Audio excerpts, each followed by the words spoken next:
Gentlemen, it is day 68 on road to a million, it looks like, which is absolutely crazy to think about.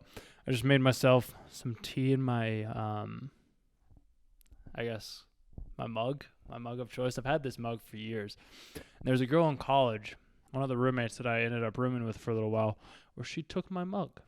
And if you guys are like me, you understand that when somebody takes your mug or somebody takes something that you use every day that you drink out of, it's like, why'd you take this? Like this is something that I use. This is my mug. It's not your mug. It's my mug. Besides the point. I mean, not really, but there's small little things like that where it's just like I have little things that I do that help me be able to, I guess, maintain, and maybe it's a type of OCD or maybe it's just a focus thing that I have. Not 100% sure, but this mug has been with me for a long time and it's something that I enjoy. So today, really all I ended up doing was, today was actually a really, really good day, I would say. I was up at 4:30 because yesterday, as you heard, like I let my mind win. And when I let my mind win, I ended up having like a little bit of a rough day. It's hot. So hot. When I let my mind win, I had a rough day. Whereas today, like I told myself when I was in the shower, I was like, yo, if we aren't up at this time, we're going to go for a run first thing in the morning. Like if we sleep past a certain time. And you know what? I was up at 4:45 this morning. Ended up doing a little bit of meditation. The meditation, I can't remember exactly what it's called, but essentially you light a candle and you stare at the candle and then you close your eyes and you visualize the candle within your mind's eye. So I did that this morning and then just ended up doing a lot of other just like sitting meditation, just like being in the present more or less.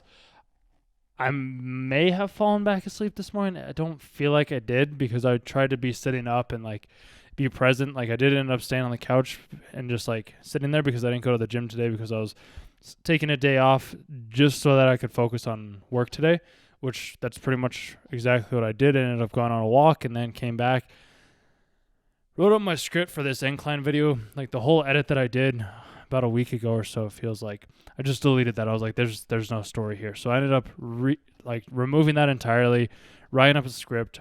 The script I put in the Hemingway, it's at a grade level 1. So I'm hoping it'll make sense or hoping it will do well. I think it will. I typed it up. It's about 1,700 words-ish or so. So ended up typing that up today. I was going to record the voiceover tonight. I'm thinking that may or may not be the case because other things that I ended up doing was like I was commenting on other people's YouTube videos today, trying to build some like awareness around myself and provide value in other people's niches that are within my own channel or within my own niche so that they can be coming over to my channel, which I would say worked fairly well. And then I also ended up joining a Discord group as well on YouTube where it's YouTube Creator Cafe, it looks like. So I did this because I was like, let's see if I can connect with other small YouTubers within like the personal development, finance niche, fitness niche essentially. So we can like kind of bounce ideas off of one another because one of the biggest YouTubers,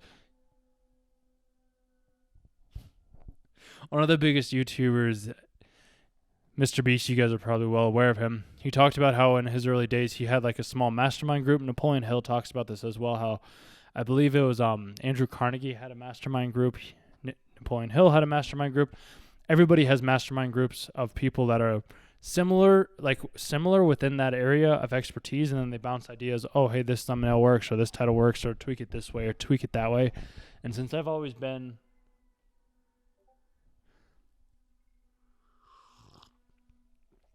there's change happening, you guys.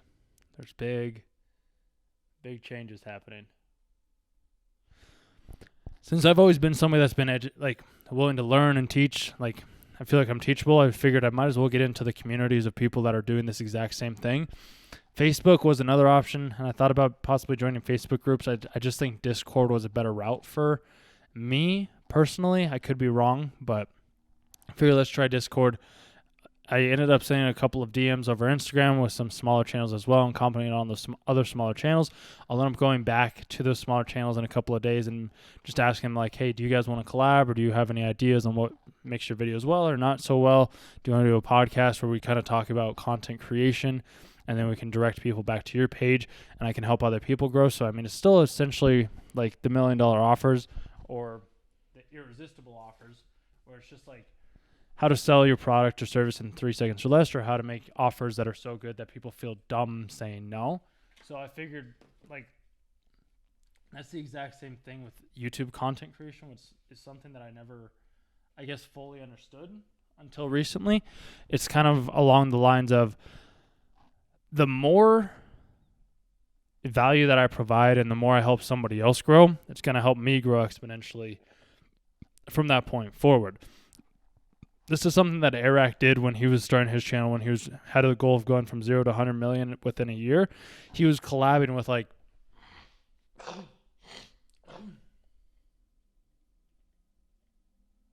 sorry, you guys. He was collabing with YouTubers such as like Logan Paul, but he wasn't doing it in the traditional sense where he was going out and asking for a collab.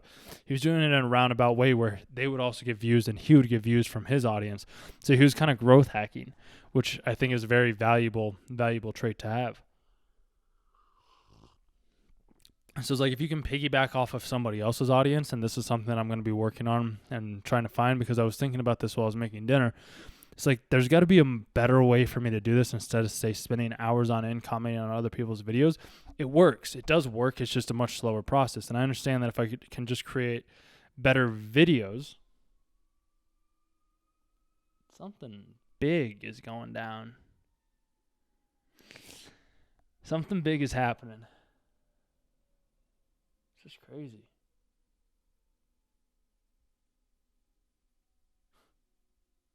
Crazy.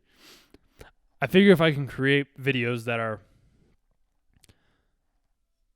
better, and they're going to be improving each and every single time, because each video that I send out, or I create, I end up asking for feedback from other people within, like, just other people that I know, and then I tweak it and I add and I twist, and that's why this most recent, I don't know, well, I do know. That's why this most recent video that I'm doing, like, I decided, I'm like, you know what, let's add in other aspects of, like, I can add in other aspects or the quotes or stories that I ended up asking the people when I was out on the hike of, like, hey, what makes you want to do this? Why are you out here?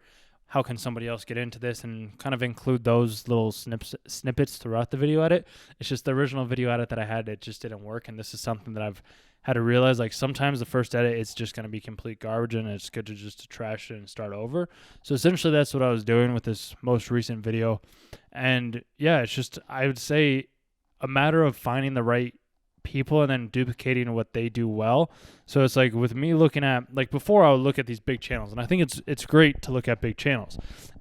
It really is, because they do have a lot to teach. They've just been refining their craft for so long.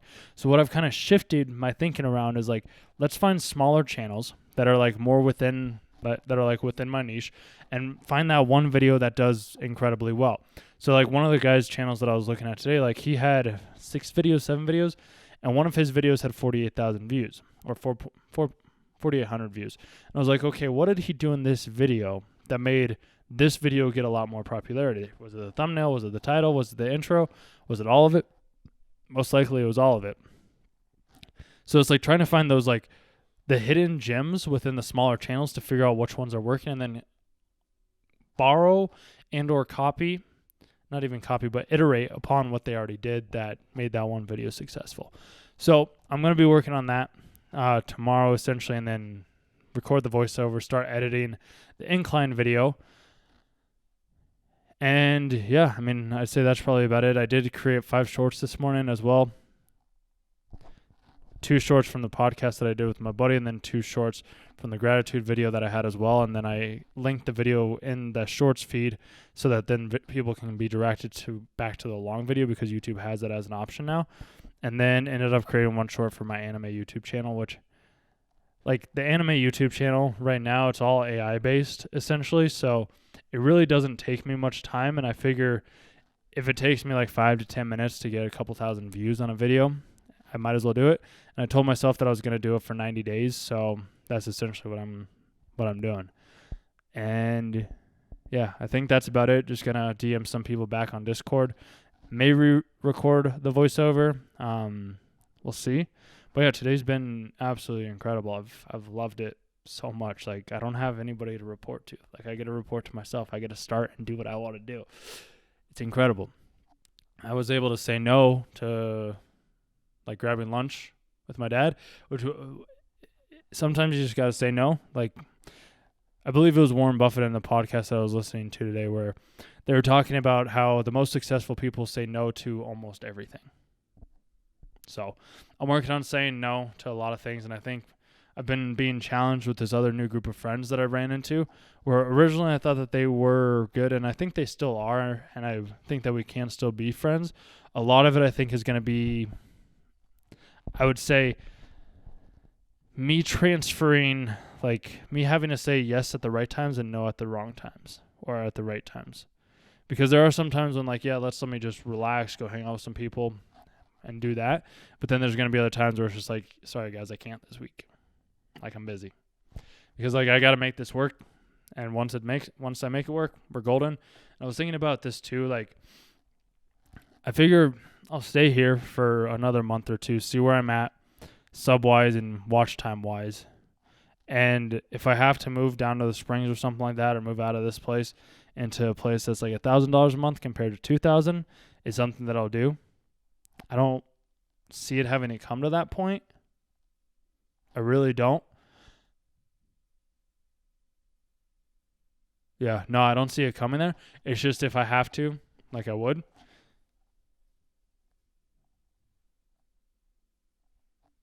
It was also more just so that I could kind of get away from all the distractions and I could just focus on content. Because if I'm far away from people that are wanting to hang out with me all the time, it's like, sorry guys, like, I'm down here. Can't hang out. I'm busy. I'm working. Some people might not agree with that, but I don't really care. So I'm just going to keep doing me, doing what I do best, and that's just working essentially. So talk with you guys tomorrow.